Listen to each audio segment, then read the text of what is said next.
Sarajevo, capital of Bosnia-Herzegovina. It's calm now, but less than 10 years ago, this was the focal point for what's been described as genocide.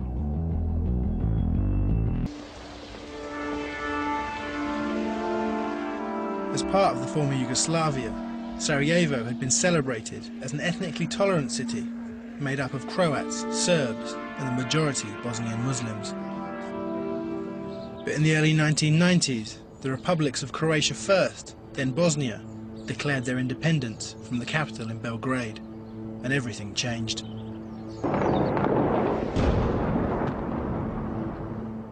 It triggered an orgy of violence throughout former Yugoslavia.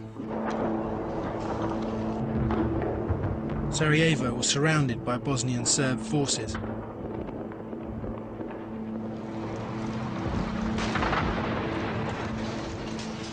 And the city became a slaughterhouse.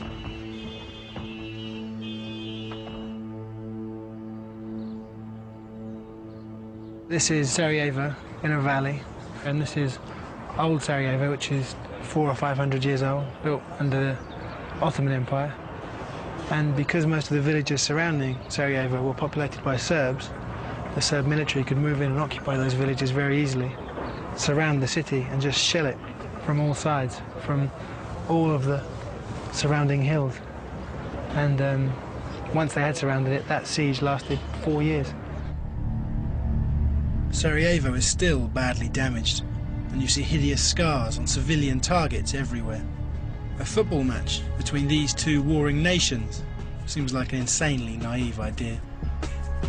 This is Željeznica FC, known locally as JLO, one of Bosnia's top football clubs. Alan Ramic, a 24-year-old Bosnian Muslim and passionate JLO fan, was a schoolboy when the war broke out. During the war, the stadium was right on the front line, separating Bosnian and Serb forces.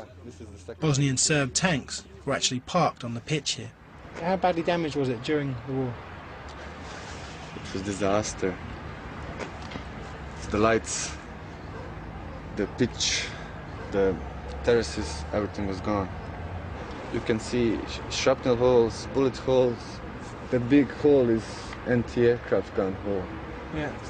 It was something like our Wembley. You have destroyed your Wembley. Yeah. That was our Wembley. This is why there is so much bitterness towards the Serbs. No one knows exactly how many Bosnians were killed during the war, but it's generally agreed that the death toll was at least 150,000 and could be as high as 250,000. That's the Kosovo Stadium, where the match is a week Saturday.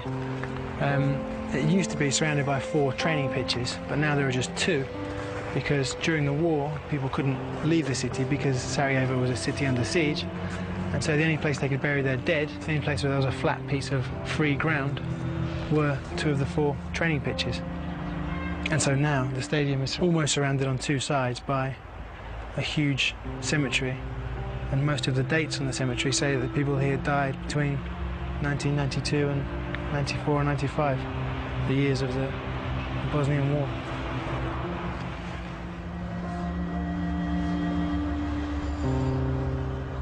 Alan and his family live right above the road that became known as Sniper's Alley. For 4 years here, they were virtual prisoners in their own home. Alan's father, like all men old enough to fight, did what he could to defend the city against the attacking Serbs. Although, as you hear all the time in Sarajevo, the 2 sides are not so clearly defined. Alan's mother is half Serbian.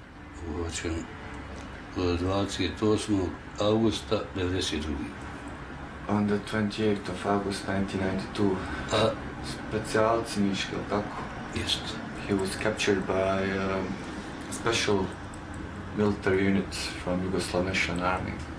They were the only guys who had courage to come closer. Alan's father was taken to a makeshift prisoner of war camp and tortured. Some kind of Serbian SAS squad, something like that. And did you expect to be executed? Yes. Yes. Yes, he was expecting that. Ma pomirio se bio. He was, how should I say? Ready to die. Ready to die.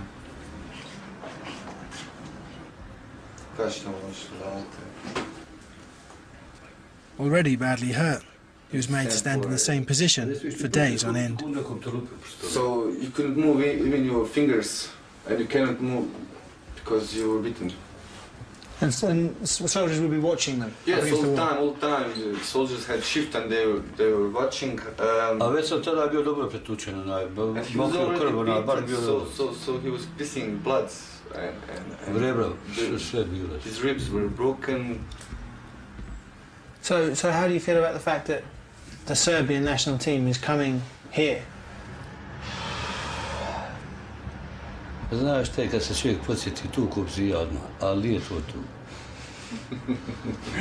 Ja bi sad atomsku bombu hoću u Beograd pa skočila do njega.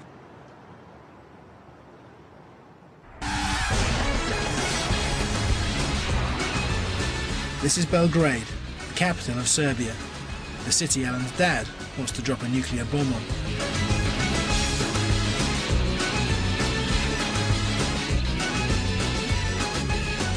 I travelled here in winter after I heard that football in Serbia was intrinsically linked to the war, and they came mainly from one club, Red Star Belgrade. And just 12 months before the war broke out, Red Star Belgrade reached the European Cup final in Italy. He scores! They beat Olympique Marseille to win the cup for the very first time.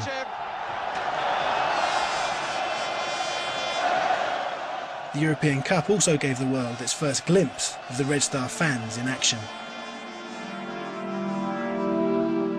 Their home is the north bank of Red Star Stadium.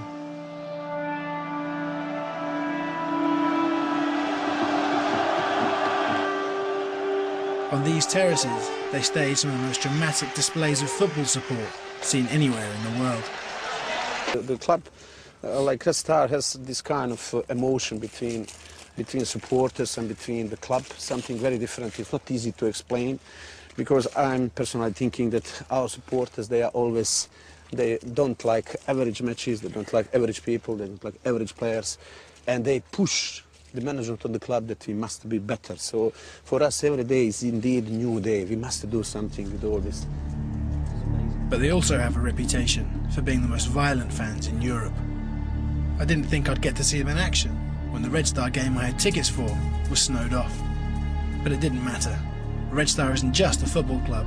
It has 27 different sports teams, and tonight there's a basketball game. Inside and out of the cold.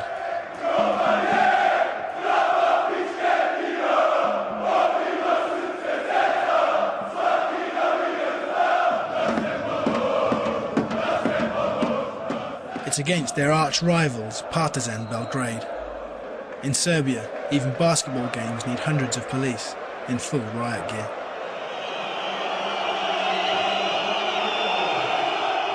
Nobody seemed at all interested in the game, and I can't remember who actually won. But the singing was loud, vicious and constant for over 3 uninterrupted hours.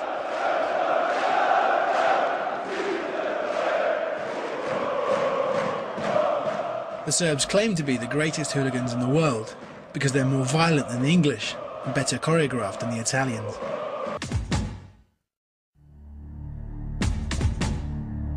In May 1990, football, politics and violence all merged into one as the former Yugoslavia began to collapse. Red Star travelled to Croatia to play FC Zagreb. Croatia had just held its first multi-party elections in almost 50 years, and the parties favouring independence had won.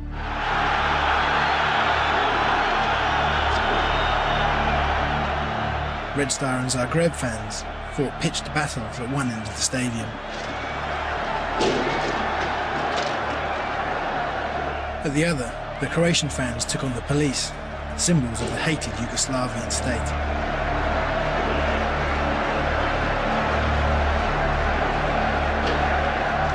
Even the players got involved.